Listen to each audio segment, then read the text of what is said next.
Bonjour à toutes et à tous et bienvenue pour cette web session co-organisée par Kiriba et la société CES, Cloud ERP Solutions.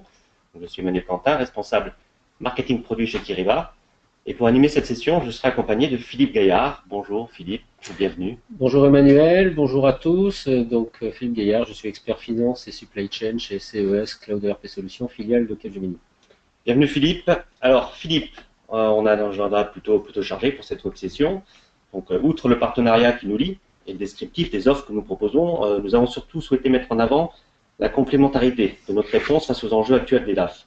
Et c'est par ces enjeux que nous débuterons. Et pour illustrer très concrètement la réponse offerte, nous détaillerons aussi un process de paiement. Bien entendu, en fin de présentation, une session questions-réponses sera ouverte et on se fera un plaisir de répondre à vos questions, des questions que vous pourrez poser tout au long de la présentation via l'interface qui vous est proposée. Philippe, quelques mots sur les enjeux des DAF, tels que définis dans une étude réalisée par PwC, une étude sur laquelle nous nous sommes appuyés, une étude qui met en avant une priorité sur le pilotage de l'activité notamment. Effectivement, Emmanuel, cette pilotage de l'activité est très importante au niveau des directions financières, mais aussi au niveau de l'entreprise, dans le sens où les directions financières ont à cœur de mener des actions à la fois et préventives et correctives, au bon moment, au bon endroit et au meilleur coût. Et pour ce faire, comment piloter des prévisions dans un environnement mouvant? C'est d'abord avoir un exercice budgétaire, de constitution budgétaire le plus rapide possible. Il faut savoir qu'aujourd'hui, la moyenne est que les directeurs financiers passent au moins 10 semaines pour constituer un budget. En plus, ils ne sont pas forcément sûrs d'avoir les bons indicateurs, d'avoir la bonne vision. Si on ajoute ça à la dimension internationale et qu'on veut consolider toutes ces visions, cela rajoute du temps. Quand ils ont bâti cet exercice budgétaire, vient tout de suite l'idée d'accompagner aussi leur business au niveau du court terme, c'est-à-dire en fait d'optimiser le cash. Optimiser le cash parce que il y a la rentrée d'argent, mais aussi les investissements futurs qui accompagnent le développement industriel de l'entreprise.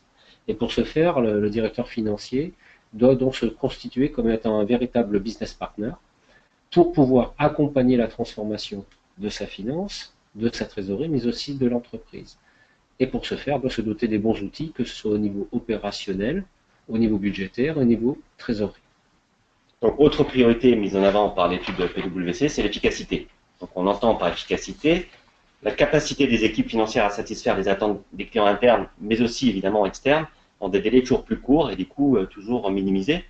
Donc, cela passe notamment par l'automatisation des tâches à faible valeur ajoutée, automatisation de l'import de données, par exemple, automatisation de contrôles qui aujourd'hui sont faits manuellement et qui peuvent être faits par les outils, des reporting qui aujourd'hui sont faits sous Excel et sur lesquels les équipes passent beaucoup de temps.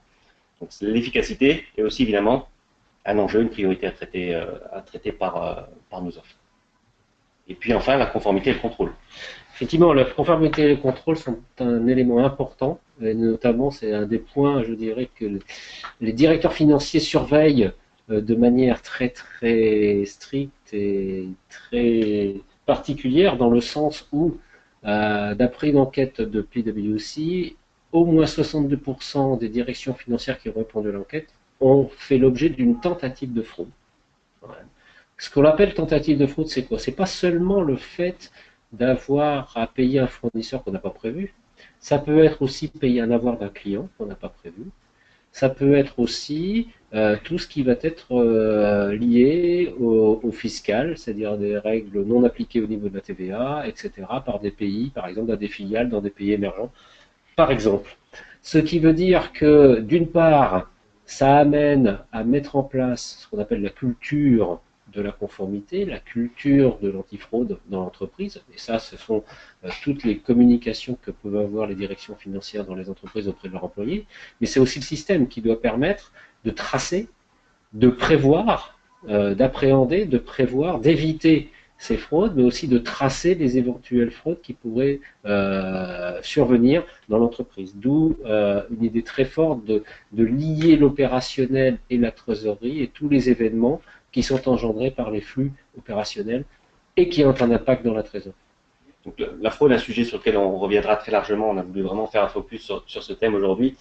Donc, c'est vraiment pour répondre à ces enjeux que nous avons souhaité proposer une réponse commune alliance de deux leaders, NetSuite et Kyriba. Un mot peut-être sur NetSuite? Oui, NetSuite est effectivement le leader, le numéro un mondial ERP, je dirais full cloud, si on en parle en anglais, c'est-à-dire 100% cloud en fait, né en 1998, qui couvre à la fois la fonction ERP classique, comptabilité finance, comptabilité auxiliaire, mais aussi toute la partie CRM, avec toute la gestion de la force de vente, la gestion des devis jusqu'à la facturation, toute la partie e-commerce pour manager l'omnichannel, que ce soit du business internet ou du business en corner shop ou du business traditionnel B2B ou B2C. Il y a d'autres fonctionnalités en plus de tout ça qui sont manufacturées la gestion de projet. Il faut savoir qu'aujourd'hui, NetSuite est utilisé par plus de 30 000 entreprises dans le monde, dont un certain nombre en France déjà. Et NetSuite est distribué donc par la filiale Cloud ERP Solutions, CES, filiale de Capgemini. Un mot sur Kyriba. Donc Kyriba, leader mondial solution en gestion de trésorerie dans le cloud. Donc Kyriba va compléter l'offre qui est proposée aujourd'hui par NetSuite avec un TMS, encore un anglicisme, donc Treasury Management System. Un TMS au sens large, puisqu'il va inclure non seulement la gestion de trésorerie quotidienne, mais aussi les paiements, la communication bancaire.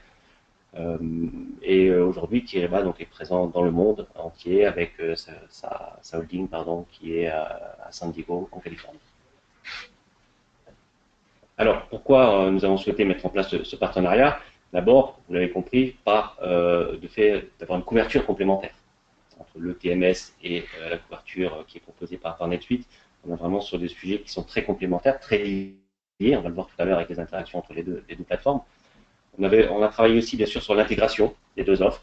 Intégration qu'on a voulu complète par rapport au périmètre métier que l'on a sélectionné et automatisée. On a développé pour cela des outils particuliers, ce qu'on appelle des web services. Là aussi, on y reviendra tout à l'heure. Nous sommes aujourd'hui tous les deux leaders sur nos domaines avec une très forte expertise. Nous sommes sur des métiers de niche en ce qui concerne la trésorerie et l'expertise est importante. Et aujourd'hui, côté Kyriba, nous avons cette expertise à proposer en complément de tout ce que propose NetSuite. Et puis, nous avons surtout une philosophie commune. Nous venons du même monde, une philosophie, une technologie commune, puisque nous sommes tous les deux en mode SaaS, dans le cloud. Évidemment, ça rapproche les équipes, on se comprend facilement, rapidement. Et le fait d'intégrer deux solutions qui ont le même mode de déploiement, le même niveau de sécurité, par exemple, évidemment, ça facilite les choses. Et puis, ces deux solutions que l'on propose sont des solutions parmi les plus performantes du marché. On le verra avec quelques chiffres qui illustreront ce positionnement par la suite. Tout ça, évidemment, avec un seul objectif, satisfaire les clients que l'on adresse communément. Et là aussi, on verra quelques références parmi les plus grands comptes, notamment aux États-Unis, qui ont décidé de nous faire confiance. Alors, peut-être par rapport aux chiffres qu'on évoquait, quelques chiffres sur NetSuite. Oui, donc pour rappeler les chiffres que j'ai juste mentionnés précédemment, donc effectivement, NetSuite petit 1 est le numéro 1 des solutions cloud ERP complètes dans le monde, fondé en 1998, donc une très très forte expérience. Que ce soit au niveau applicatif, mais que ce soit aussi au niveau infrastructure. NetSuite aujourd'hui est un des rares fournisseurs cloud à afficher en temps réel la performance et la disponibilité de ses serveurs, de ses data centers, qui sont aujourd'hui de 99,98% en temps constant, 24 heures sur 24, 7 jours sur 7. J'ajouterai par rapport aux chiffres qui sont affichés quelque chose d'important, c'est que NetSuite est un des rares produits qui peut afficher le fait que les 30 000 organisations qui utilisent NetSuite aujourd'hui sont toutes dans la même et dernière version. NetSuite fait 2 versions par an et ces versions sont transparentes vis-à-vis des utilisateurs de par le fait que la couche est vraiment cloud 100%, c'est-à-dire c'est vraiment ce qu'on appelle dans le jargon du cloud du multi-tenant, pas du single tenant comme vous pouvez comparer par rapport aux concurrents. Et donc ce qui permet aux sociétés d'avoir la même version, quel que soit je dirais leur business, quel que soit leur pays, puisqu'il y a plus de 160 pays déployés. Et donc il est très agréable d'utiliser ce produit, de ne pas se préoccuper de tous les changements réglementaires et de ne pas attendre, je dirais, un certain nombre de mois pour être conforme par rapport aux exigences locales. NetSuite, c'est aussi et surtout une base de données intelligente qui est accessible par tout le monde en temps réel. C'est-à-dire, quel que soit l'événement qui est rentré dans NetSuite, par exemple une commande ou une facture, ou etc., donc qui conduit à avoir un certain chiffre d'affaires, etc. De même pour les commandes fournisseurs, puis les factures, que ce soit aussi la gestion de projet avec les temps, gestion des temps, les dépenses, etc.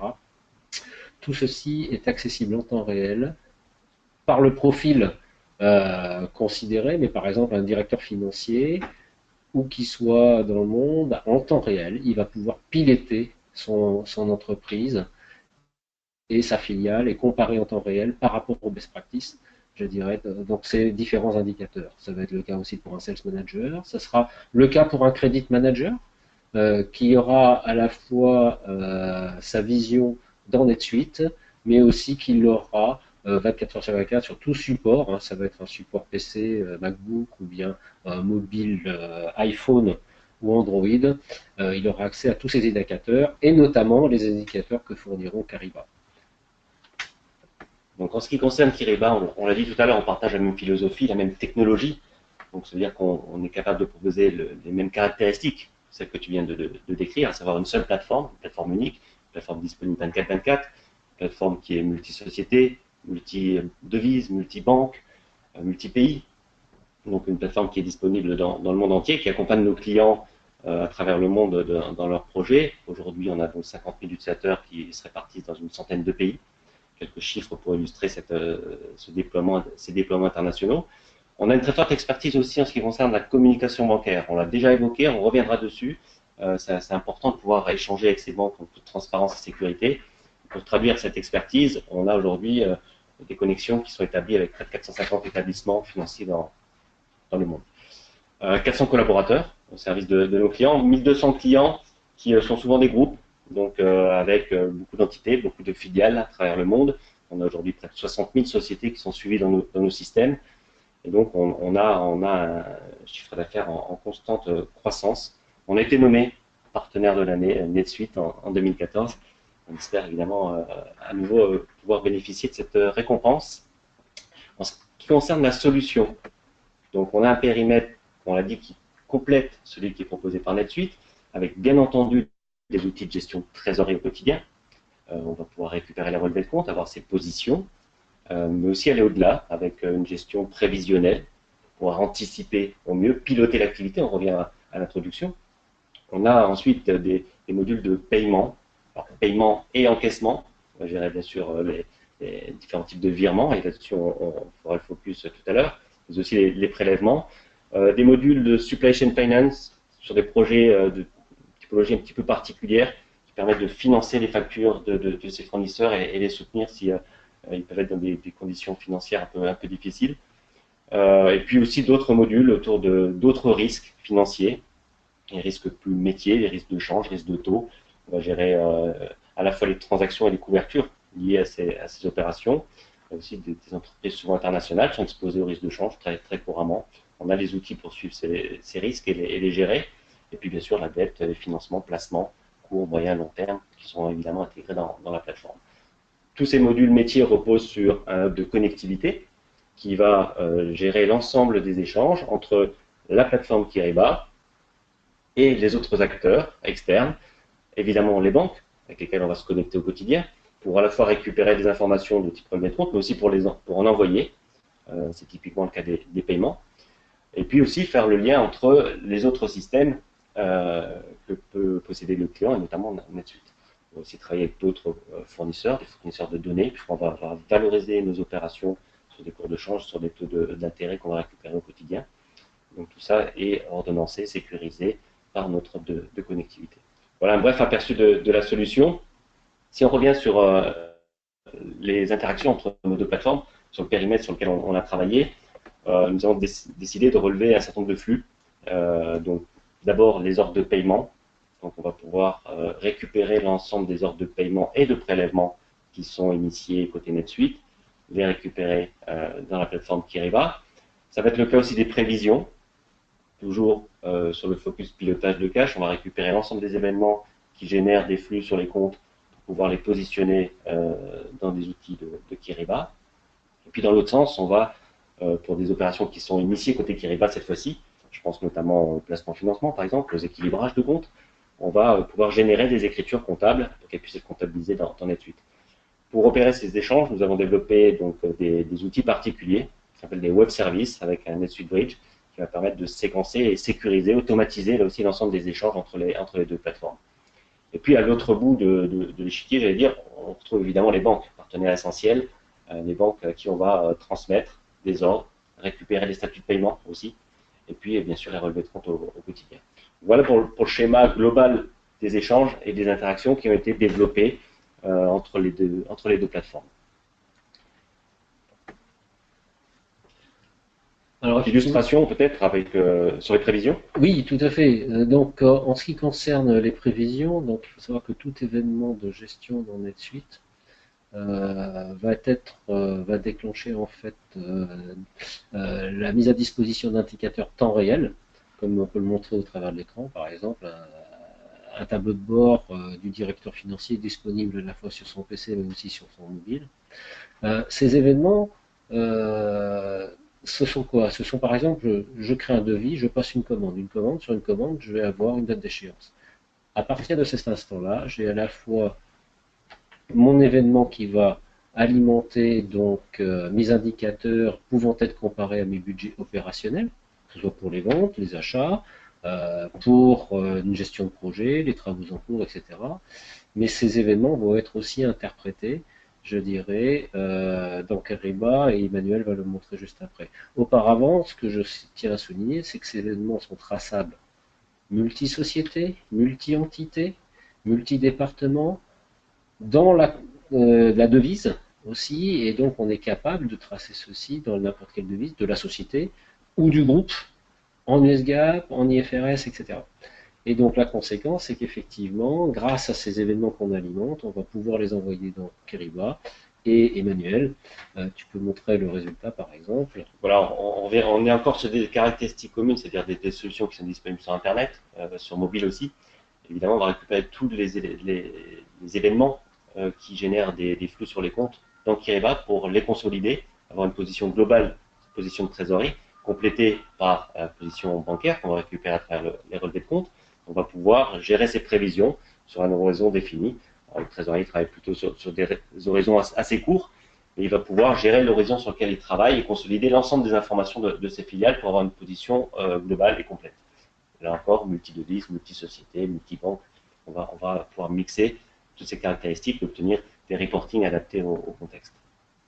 Alors, sur les interactions entre les deux plateformes, on a souhaité mettre en avant les paiements. Les paiements dans un contexte particulier d'explosion, d'extension de la fraude, aussi toutes les études convergent.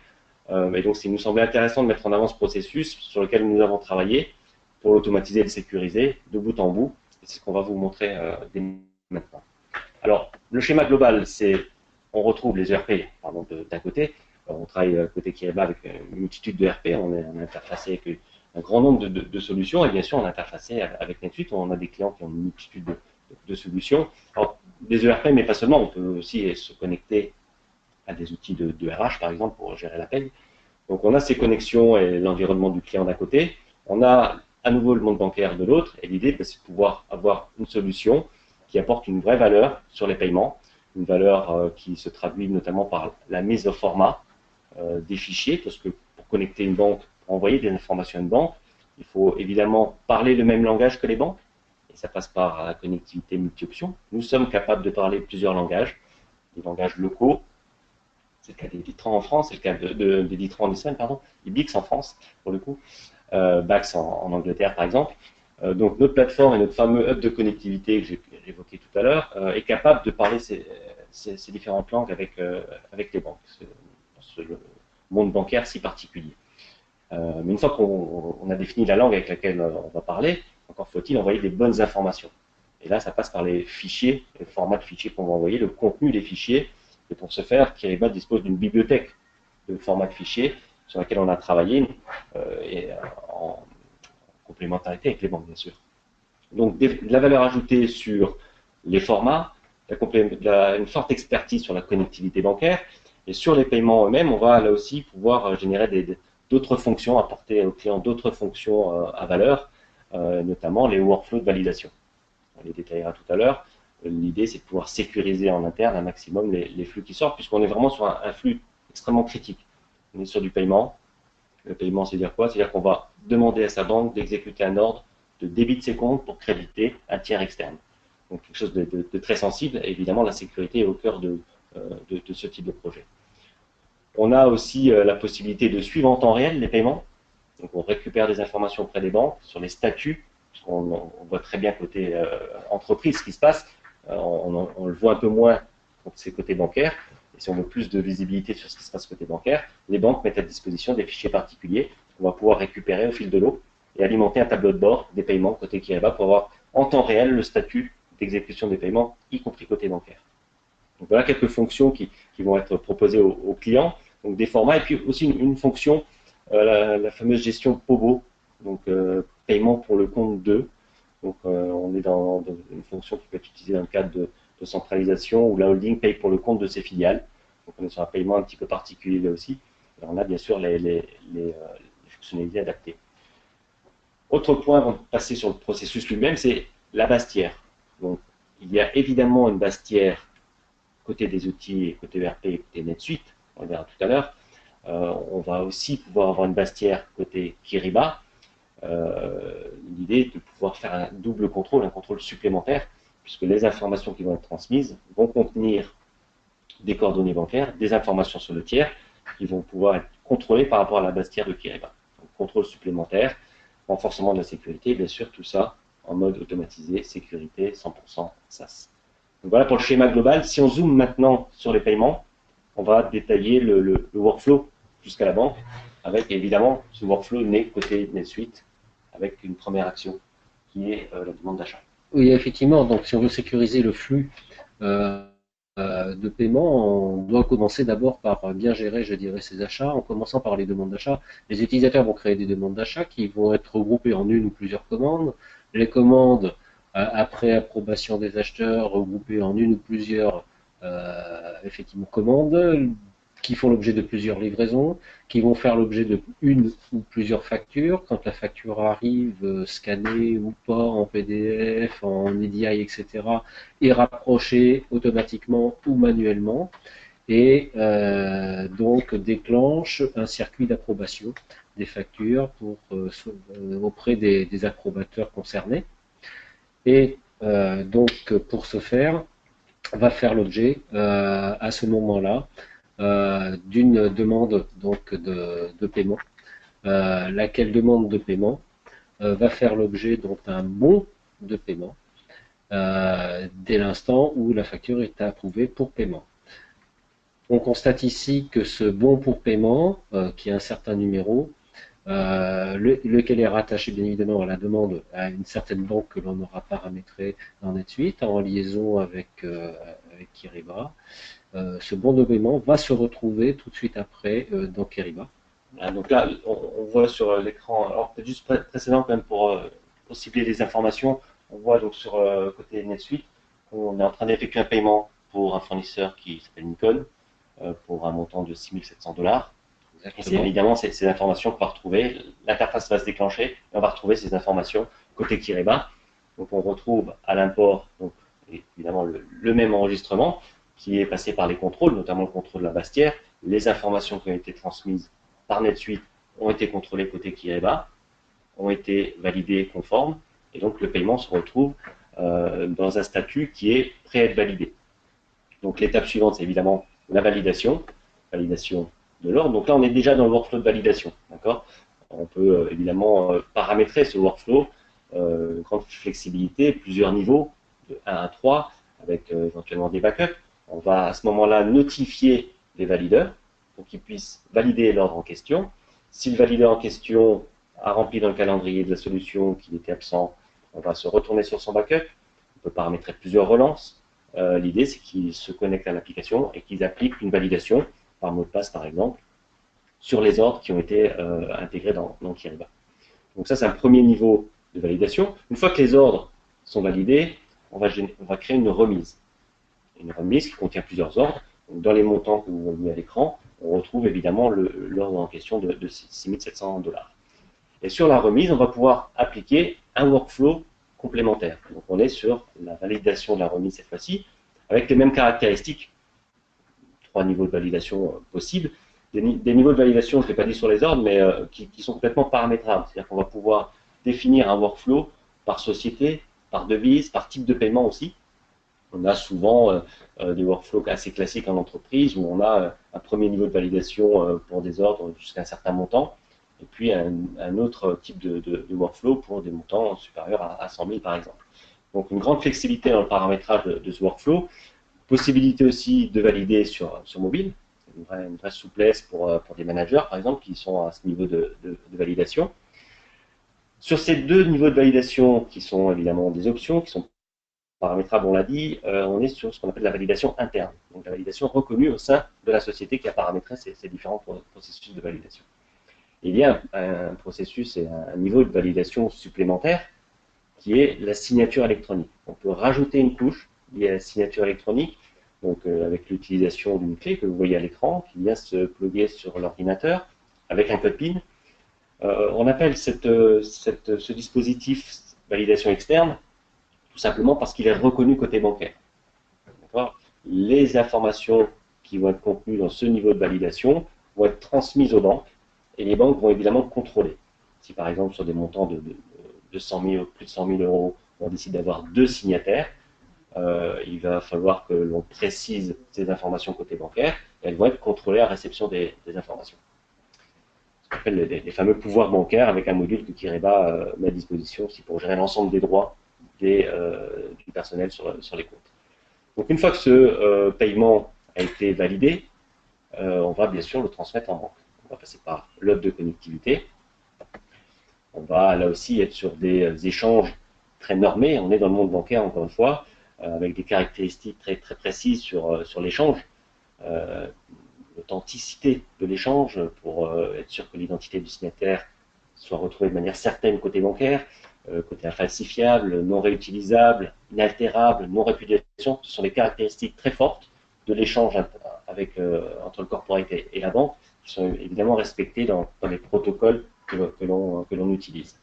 Donc transmission aux banques au fil de l'eau, donc évidemment il n'y a pas de timing particulier, c'est l'utilisateur qui déclenche les transferts aux banques.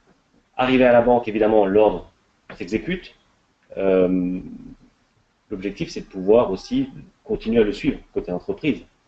Et donc, on va retrouver très naturellement en J+1 cet ordre dans les relevés de compte. Ces ordres sont passés sur les comptes. On va donc récupérer le relevé de compte et pouvoir l'intégrer dans un outil de rapprochement. Un outil de rapprochement alimenté, outre par le relevé de compte, par les informations en provenance de NetSuite, le fameux compte 512 banque côté comptabilité. Et on va rapprocher ces 2 informations pour être certain que tout ce qui est exécuté en banque se retrouve bien dans la comptabilité. Petit conseil sur le rapprochement, il est conseillé de faire le plus rapidement possible, le plus fréquemment possible, j'allais dire, le rapprochement. Une autre étude a mis en avant que la fraude était souvent décelée près de 18 mois en moyenne après sa réalisation. Et donc évidemment, plus on va augmenter la fréquence du rapprochement, plus on sera en mesure de déceler rapidement une potentielle fraude et pouvoir évidemment réagir et en éviter d'autres. Donc voilà le processus complet de paiement. Donc tout ça se fait de manière complètement automatisée, sécurisée, intégrée, on l'a vu à travers les web services qu'on a développés, avec une très grande traçabilité aussi. D'être en mode SaaS, c'est une des caractéristiques aussi d'avoir cette traçabilité et ce niveau de sécurité. Oui, et justement pour sécuriser le flux, faire en sorte qu'il n'y ait pas aucun flux perdu entre les 2 systèmes. 2, déceler une éventuelle fraude le plus rapidement possible. Tout est tracé. Tout événement entre NetSuite et Kyriba est tracé au travers de ces tableaux de bord. C'est-à-dire qu'on sait très précisément ce qui a fait l'objet d'une remise, de virements internationaux ou de remise de virements locaux, etc. Et chaque transaction est tracée à la fois, je dirais, dans le temps, s'il était en attente ou pas, si elle n'a pas été bloquée pour une raison diverse ou variée, et en tout cas si elle a été bien exécutée. Et les lignes que l'on voit à l'écran, bien évidemment, permettre de donner l'accès à beaucoup plus de détails et aux détails de la transaction unitaire elle-même. Ce qui veut dire que non seulement on peut faire le traçage, on peut le justifier auprès des autorités en cas de contrôle, et tout ceci est justifié que ce soit de NetSuite vers Kiriba ou de Kiriba vers NetSuite. Donc, tout est tracé, tout est audité, alors sur les flux, mais aussi sur le paramétrage, évidemment. On a cité plusieurs fois la technologie qu'on a utilisée pour interfacer nos deux solutions, à savoir les web services. Ce type de technologie nous permet notamment d'avoir le report que vous voyez en bas à droite, des reports qui vont loguer l'ensemble des échanges, de mise à jour, de transfert entre les deux plateformes et pouvoir réagir en cas de difficulté le plus rapidement possible, avec bien sûr des alertes qui sont remontées aux administrateurs. Donc traçabilité, suivi sont des caractéristiques très fortes de nos solutions. On est certifié SOC, SOC 1, SOC 2. Ça fait partie des avantages des solutions SaaS, puisque ces contraintes de réglementation, de normalisation nous sont imposées, et c'est bien sûr au bénéfice des clients. On va revenir sur la synthèse. On a commencé par la synthèse de l'étude PwC. On va revenir sur cette synthèse avec le focus particulier qu'on a voulu faire sur les paiements. Et donc, sur ces paiements, on retrouve évidemment l'efficacité. Vous l'avez vu, l'efficacité passe par l'automatisation. On a dans le processus des paiements que l'on a décrit une automatisation complète de bout en bout, de l'initiation, première saisie dans NetSuite, jusqu'au rapprochement automatique en J+1, on va pouvoir automatiser l'ensemble des tâches. Donc là, on est vraiment dans cette recherche d'efficacité. Réduction des coûts aussi, puisqu'évidemment, tout ce qui est automatisé permet de réduire les coûts, moins d'actions manuelles. Réduire les coûts aussi côté bancaire, puisqu'on va, avant d'envoyer des informations aux banques, on va les contrôler. Donc, moins de rejets côté bancaire, donc moins de frais aussi. On va pouvoir se lancer dans des projets de centralisation de paiement, donc concentrer les flux sur des paiements sur certaines banques, donc obtenir des conditions particulières. Donc, tous ces éléments nous amènent à beaucoup plus d'efficacité.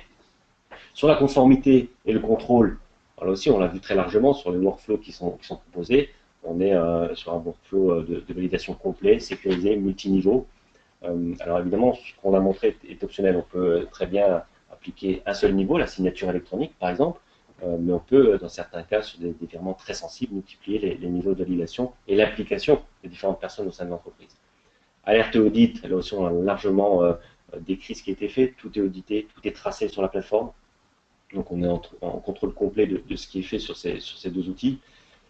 En termes de conformité, nous sommes CEPA compliant, donc ça veut dire qu'on gère l'ensemble des formats et les formats adaptés pour ce qui concerne les paiements et les prélèvements. Donc SCT, CEPA Credit Transfer, SDD, CEPA Direct Debit pour les prélèvements, avec une base de mandat côté Kiriba sur les prélèvements. Et donc l'objectif, c'est évidemment, par rapport à toutes les fonctionnalités qu'on a évoquées, d'être en maîtrise notamment du risque de fraude, qui encore une fois est prégnant actuellement. On parle beaucoup de fraude au président, il y en a d'autres formes évidemment, mais en tout cas c'est un sujet sur lequel les DAF sont très sensibles. Et puis sur le pilotage de l'activité, on va être en maîtrise sur les paiements de ces campagnes de règlement. On va pouvoir les séquencer, les automatiser, on va être en contrôle de ce relation bancaire, on va pouvoir orienter les flux en fonction des banques avec lesquelles on a négocié les meilleures conditions. Donc on est vraiment en pilotage. Et puis, du fait de la maîtrise des campagnes de règlement, on va pouvoir aussi anticiper l'impact de ces paiements sur le cash. Donc, qui dit anticiper sur le cash, dit générer des prévisions, permettre d'anticiper les positions et éventuellement d'aller chercher des moyens de financement auprès des banques à des meilleures conditions. Donc voilà le lien qu'on a pu faire entre le paiement, c'est évidemment un des processus qui nous lie, on a vu qu'il y en avait d'autres, mais ce paiement était vraiment un sujet particulier qu'on voulait mettre en avant et qui répond aux enjeux, notamment les enjeux qui sont mis en avant dans l'étude PwC. On a parlé en introduction de références communes.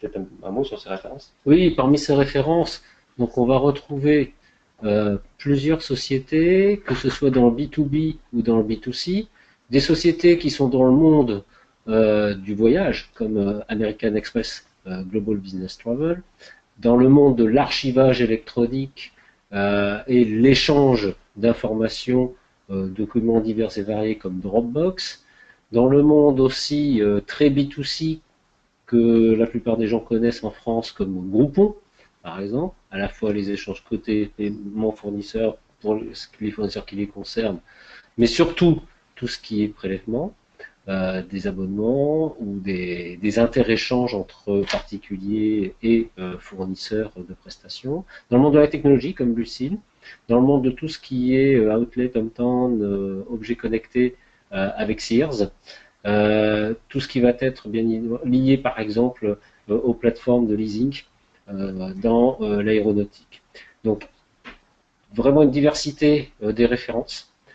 Ces références utilisant NetSuite et Kyriba, aussi bien pour toute la gestion des paiements que la gestion des prélèvements et aussi les prévisions de trésorerie et le management, bien évidemment, des relations avec les banques, au niveau local et au niveau international. Donc là, on est sur des projets live, des très belles références qu'on avait sur hâte de compléter. Donc voilà ce qu'on voulait présenter aujourd'hui sur les relations entre NetSuite et Kyriba. Donc vous l'avez vu, beaucoup de travail effectué pour intégrer ces deux plateformes. Parce qu'on croit vraiment dans ce partenariat, on a vraiment beaucoup d'éléments communs. Au-delà de la philosophie, de la technologie, on a vraiment des choses à valeur à proposer à nos clients. Et donc voilà ce qu'on voulait vous présenter aujourd'hui. On va passer pour terminer à questions-réponses, en espérant qu'il y ait des questions-réponses. Il y a des questions. Merci beaucoup pour vos présentations. Donc j'ai fait une petite sélection des questions. Donc la première concerne les prélèvements. Est-ce que vous pouvez nous en dire un petit peu plus sur l'interaction entre NetSuite et Kyriba sur la partie prélèvement?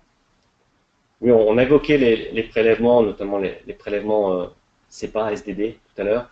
Alors l'interaction, elle est assez simple puisqu'on est sur un schéma qui ressemble beaucoup à ce qu'on a vu sur les paiements.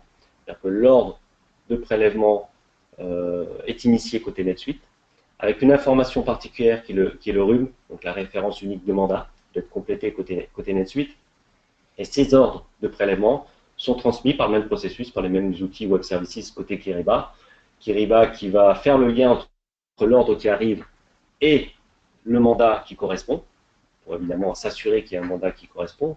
Il faut avant d'envoyer un ordre de prélèvement, avoir la signature du client du fournisseur, pardon, non du client, la signature du client qui autorise, bien sûr, ce prélèvement sur son compte. Donc ça se traduit par un mandat signé. Les informations du mandat sont stockées dans Kyriba avec cette fameuse référence unique de mandat qui va faire le lien entre l'ordre qui arrive côté NetSuite et ensuite on va rentrer dans un processus classique de validation jusqu'à transfert à la banque. Donc on a la possibilité évidemment de mettre en place ces SDD avec les deux outils. D'accord. Je rebondis justement sur la partie signature. La signature électronique, donc on l'a vu avec la clé Toeski, est-elle une option? Alors aujourd'hui, la signature électronique est effectivement une option. On a vu validation interne reconnue par la banque, validation externe, validation interne reconnue en interne, comme son nom l'indique, validation externe par les banques. Donc la validation externe, on va passer par la signature électronique, la fameuse 3SKI. Aujourd'hui, ça reste une option. Maintenant, on est évidemment assez proche du monde bancaire pour savoir que les banques incitent de plus en plus leurs clients à signer leurs ordres de manière électronique. Les banques ne veulent plus traiter du papier. Les problématiques de sécurité qu'on a largement évoquées se retrouvent aussi côté bancaire. Et les banques imposent, sous l'impulsion du CFONB, donc le Comité français d'organisation et de normalisation bancaire, les banques imposent de plus en plus à leurs clients de passer par un processus électronique de signature pour valider les ordres. Donc c'est une option, mais vraisemblablement une obligation dans les mois qui vont arriver, puisqu'une échéance a été fixée au 31/12 pour les banques. Merci pour ce rappel, c'est important.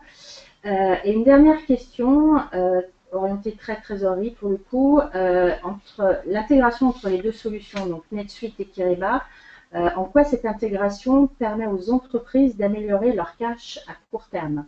Donc une question un peu plus métier. Oui, effectivement, parce que donc qu'est-ce que ça veut dire donc améliorer son cash à court terme? Ça veut dire avoir à disposition de l'argent le plus rapidement possible. Et il s'avère qu'effectivement, quand on gère le prélèvement de manière optimisée, on peut permettre à l'entreprise d'avoir l'argent beaucoup plus rapidement sur son compte, et deux, de l'avoir de manière récurrente le plus sécurisé possible. Pour ce faire, le lien entre NetSuite et Kyriba est très important, dans le sens où, par exemple, il permet un lien très fort entre l'opérationnel, par exemple le service après-vente, et le trésorier. Pourquoi? Parce que l'opérationnel, quand il va contracter avec un client, que ce soit en B2B, B2C, va se préoccuper du fait d'accélérer le processus de saisie du mandat, CEPA, etc., de faire en sorte qu'il soit accepté le plus rapidement possible, pour que le déclenchement du prélèvement se fasse le plus tôt possible, surtout quand on est dans un business récurrent, notamment, et qu'il soit le plus sécurisé possible pour éviter les rejets. Si jamais il y a rejet, ça peut arriver pour des raisons diverses et variées, le client s'est trompé de compte, etc. Toutefois, avec le mandat, on l'aura vérifié, mais s'il n'a pas été vérifié ou il est passé outre, il faut que les opérationnels le connaissent le plus rapidement possible pour pouvoir agir. Si c'est en B2B, ils peuvent agir sur le fait du paiement et relancer le paiement, mais ça peut être aussi un litige et agir en fait sur le supply chain. Est-ce que c'est un problème de livraison? Est-ce que c'est un problème de tarif, etc., etc. Et donc cet élément est extrêmement important pour sécuriser tout le flux. On sait par expérience que le fait de manager les mandats le plus rapidement possible sécurise à quasi 90-95% tout le cycle qui vient après en termes de prélèvement récurrent. Merci beaucoup Philippe, merci beaucoup Emmanuel. N'hésitez pas à contacter vos interlocuteurs, donc Philippe Gaillard pour la partie Capgemini, Patrick Godet pour la partie Kireba. Nous vous remercions pour cette session. À très bientôt. Au revoir.